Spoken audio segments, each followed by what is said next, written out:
Hey guys, welcome back to my channel. So today I am reviewing a book by another new to me author. It's still May. I am reading all new to me authors all month, and it is going really well. I have discovered a lot of good authors that I am really excited to share with you at my end of the month recap. So look out for that. Today's book is by Yvette. Actually, I'm reviewing two books by Yvette today. Today I'm reviewing Inhale and Exhale.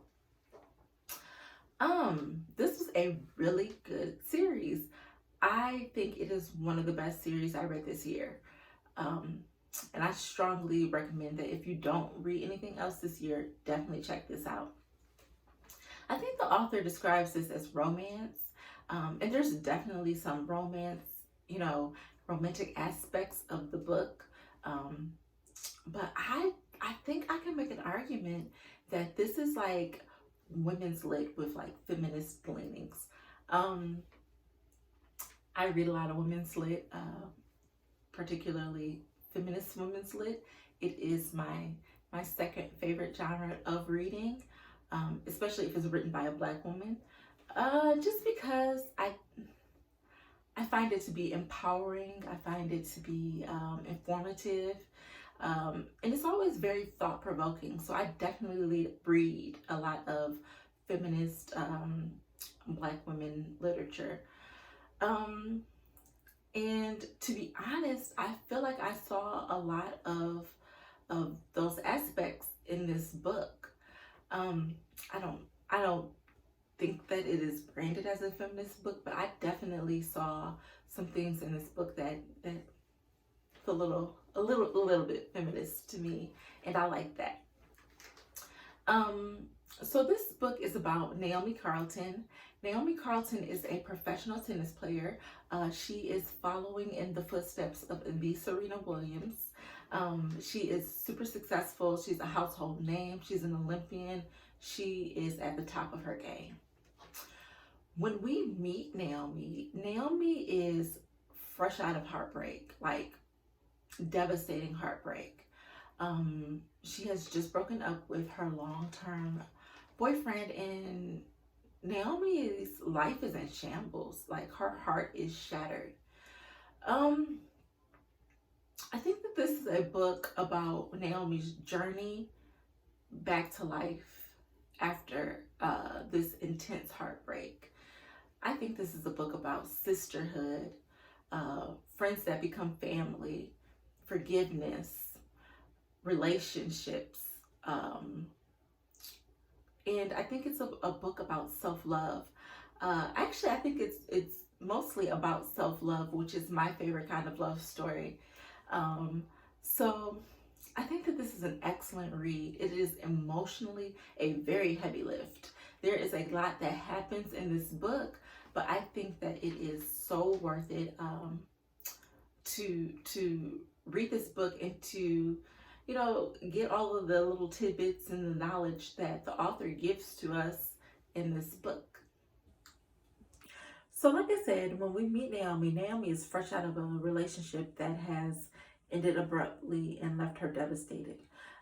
Naomi's grown up in a pretty tough environment, we'll say that. And she's estranged from her family for the most part. She doesn't have a lot of friends or people that she interacts with on a consistent basis. And so Naomi is alone. She is introduced to Leedy's Basement. And Leedy's Basement is a place where women come for healing. It is a place where they come and there is camaraderie and sisterhood and just love, support, all the good things that women need to help them on the path to overcoming. You find it in Leedy's Basement. And it is in Leedy's Basement that we meet Naomi's new friends that become her family. It's in her basement that Naomi begins her path to healing. And it's not just for Naomi, it's for a multitude of women. A multitude of women come through this basement with different stories, with, from different walks of life. and they all begin their path to healing in this basement. And we hear from so many of them in this book. So each individual woman tells her tale, and I think the tales are where the author inserts, most of her encouragement, her lessons, her guidance to women, from other women. And this is why I say that this book has feminist leanings. This is where the women learn to stand up for themselves, stand on their own, how to not operate at the whims of men who do not deserve them.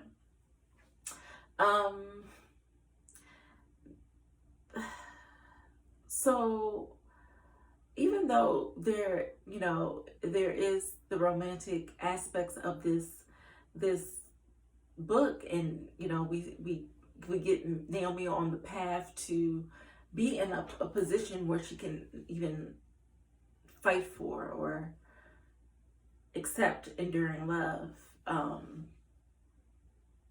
I think most of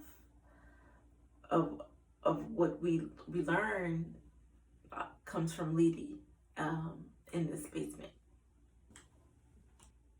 So as I previously stated, this is a book about self-love, and it is my favorite kind of love story because I just don't think that you can have any successful relationships, be they romantic, family, friendships, any successful relationships, without loving yourself.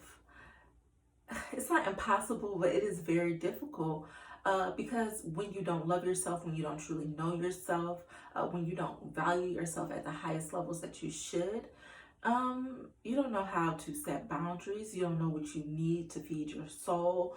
You just don't know what makes you happy. So, like I said, I think this is a book about self-love, and one of my favorite parts about the book is that I think the author gives us lots of tidbits and information, or life lessons in this book that can help us establish self-love and help us on the path to finding enduring love, which ultimately is Naomi's goal, and whose goal isn't to find enduring love. So I wanted to share with you some of my takeaways and lessons from this book. And I have notes. So my first takeaway is the myth of closure. It's not required. It's not necessary. Closure is, if the relationship ended badly, if you were disrespected, if you were not valued, that is your closure. That person has told you what they think about you, how they feel about you, and how they don't value you as a significant other or a partner. And I think when you wait for closure, or when you're waiting around for closure, essentially you're putting your whole life on hold, and you are operating off of the whims of somebody else, and you just can't leave yourself open like that. So that was my first takeaway from this book. Pace yourself in a relationship. Don't be so quick to jump into the relationship so fast, so fully, so wholeheartedly. Give those red flags time, to show themselves. Give this person time to show their true intentions. Give yourself a chance to discern whether or not this person is even capable of meeting your needs in the ways that you need them to in a relationship. Next up, I have shutting the door on bad relationships from the past. I think that this is like a consistent theme throughout Black romance. So this might be a problem that women have in our community. But these relationships that don't serve you, these relationships that you were not valued in, respected in, these people cannot have access to you at the level that they once had. They don't deserve it. They don't deserve you. It's time to shut that down. So I think probably in the last couple of books that I reviewed, that was an issue. So maybe that's something we need to think about. Never be afraid to speak up to your friends and family about them accepting less than what they deserve. I'm not saying browbeat them. I'm not saying isolate them. But it is okay to let them know, hey, this is not what you are deserving of. This is not what we all prayed for you. This is not the happily ever after that you deserve. Never be able to let them know that we value you value you, this person does not value you, and maybe you need to let them go. So that was one of my other takeaways. You are always responsible for your own happiness. You are the gatekeeper to who is in your life. You can decide to what level they are in your life. You do not have to allow people in your life to disrupt your peace and disrupt your happiness. So definitely use discernment with who you're allowing in your life. Love does not operate in confusion.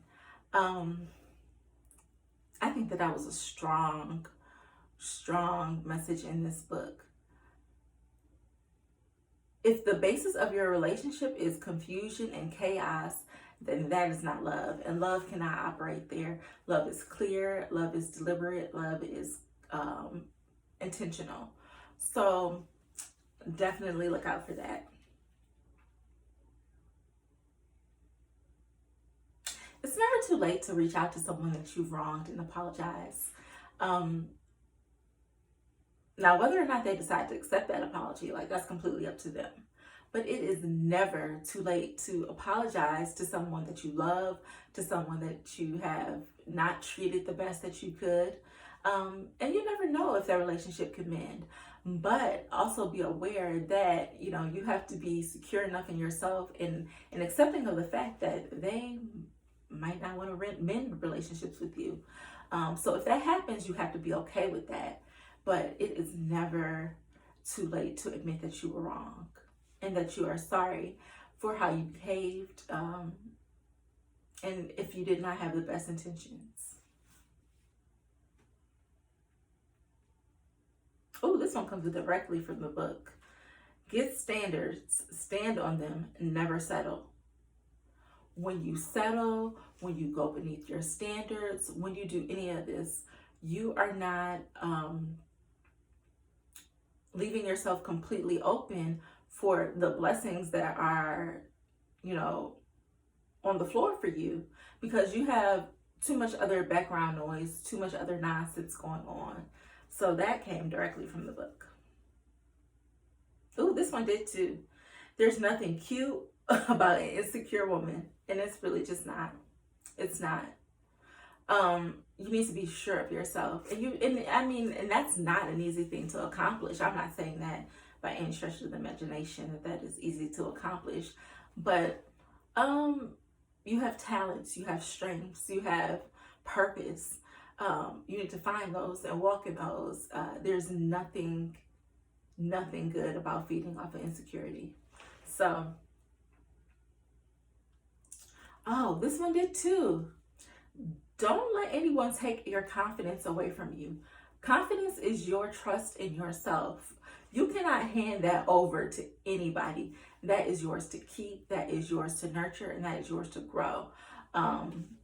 So your confidence cannot be based on how someone is treating you.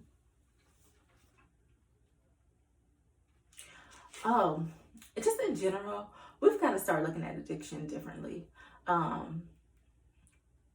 As a people, as a country, just in general, I think that we have failed so significantly in the way that we view addiction, and it's definitely time to reassess that.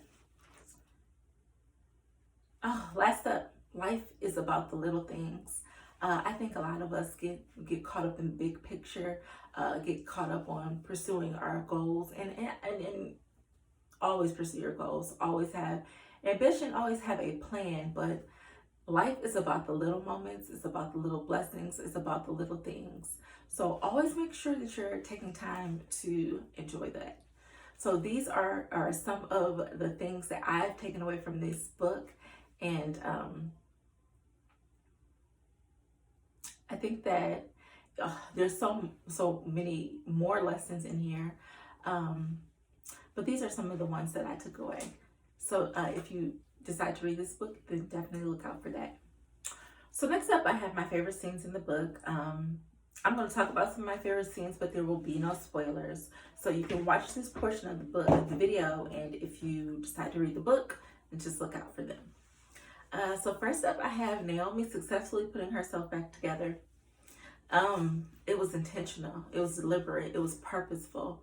I celebrated with Naomi as she celebrated with her sisters, and I was very proud of Naomi at the end of this scene. You'll see why. Next up, I have Logan and Jermaine's first encounter. Logan is a fool. He is a full-blooded goon. And he is just, Logan, it has to be his way.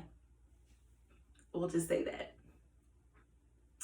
Dinner with Jermaine and his family. I think I understand the mess that Jermaine has gotten himself into here. And it's a mess. It is a mess.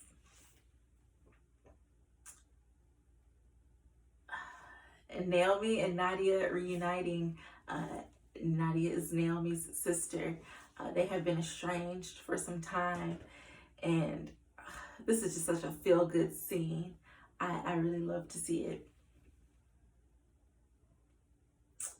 Ooh, Fight Night Club edition. Naomi folded Logan's ass up, and it was hilarious. So he deserved it. I think he deserved it. I don't advocate violence, by the way. Maybe this one time. Ooh, impromptu sleepover at Naomi's house.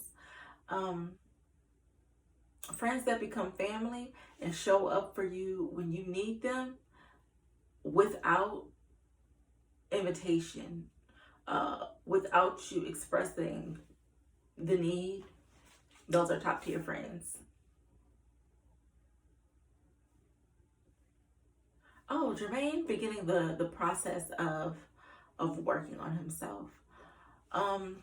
That was a really great scene. It was just tough, but I was super proud of him for that.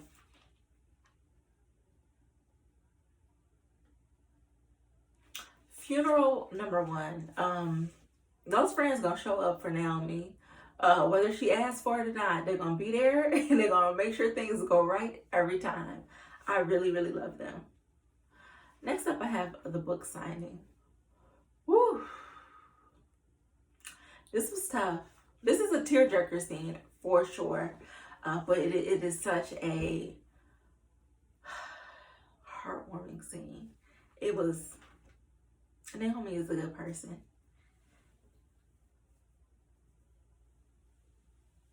Ooh, Logan showing up packed and ready to support Naomi at her time of need. Logan, we love to see it. It was just such a great supportive scene by him, and I think it really just shows the growth in his character. Oh, Logan learning to bake in the kickback night that followed. This is just a fun house. It's a fun house, and I am so happy that Naomi and Logan got to experience it together. Oh, Naomi's interview. Ooh, Naomi, come on with the growth. Yes, this is a different Naomi than we have ever seen. She is really stepping into her purpose here. Leedy's farewell to the basement. This is definitely a sad scene, but a celebratory scene. This is definitely goodbye Lee style. Jermaine's return to work. I'm just proud of Jermaine, and I just feel like we've come a long way with this character, and his success in returning to his work environment. It was very heartwarming. It was a tough road to get there.